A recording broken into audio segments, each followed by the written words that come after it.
I'm finna get the most. Audio Jungle.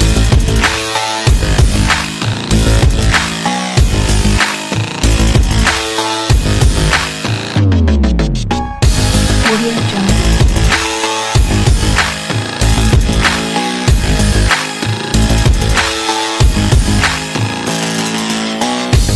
Audio Jungle.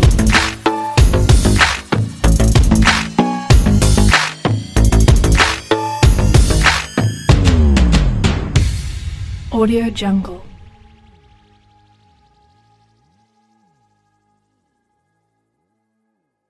L'artisanat en général est partout dans le monde. Elle constitue une référence à une civilisation, à un art et à une culture de toute une population.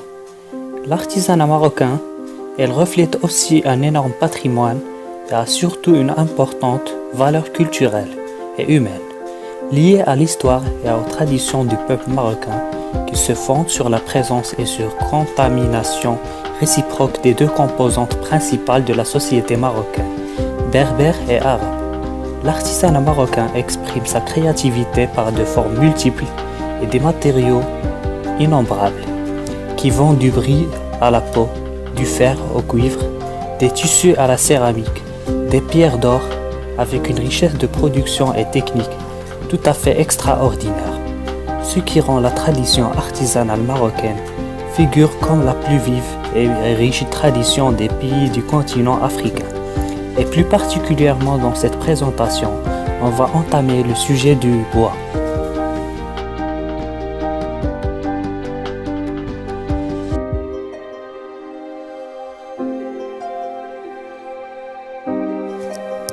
Aujourd'hui, force est de constater que le secteur de l'artisanat en Maroc est en pleine crise. Il souffre en effet de son manque d'organisation et d'une faible représentativité institutionnelle, entraînant ainsi un phénomène de dégradation au niveau de conditions sociales des artisans qui s'aggrave de plus en plus. Par ailleurs, malgré les efforts fournis par les coopératives en matière de formation des artisans, ce secteur possède un système de formation et de promotion qui reste limité. De la menuiserie, le travail du bois soulève quelques problèmes particuliers. Comme exemple, le tuya fournit l'essentiel du bois d'œuvre travaillé par les ébénistes. Or, c'est un matériau non renouvelable et les ressources locales sont en voie d'épuisement, surtout avec les changements climatiques que connaît la nature. À cela s'ajoute l'utilisation anarchique par les artisans qui taillent de petites pièces dans une importante masse de bois, gaspillant ainsi une partie considérable de la matière première.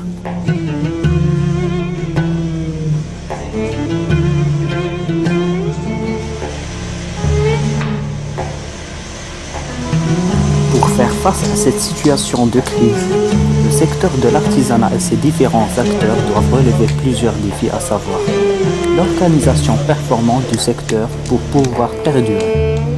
Il faudra aussi parer au manque d'informations dont souffrent les différents acteurs, car ceux-ci reçoivent très peu de renseignements relatifs aux foires, expositions et systèmes de financement, que ce soit au niveau régional ou national.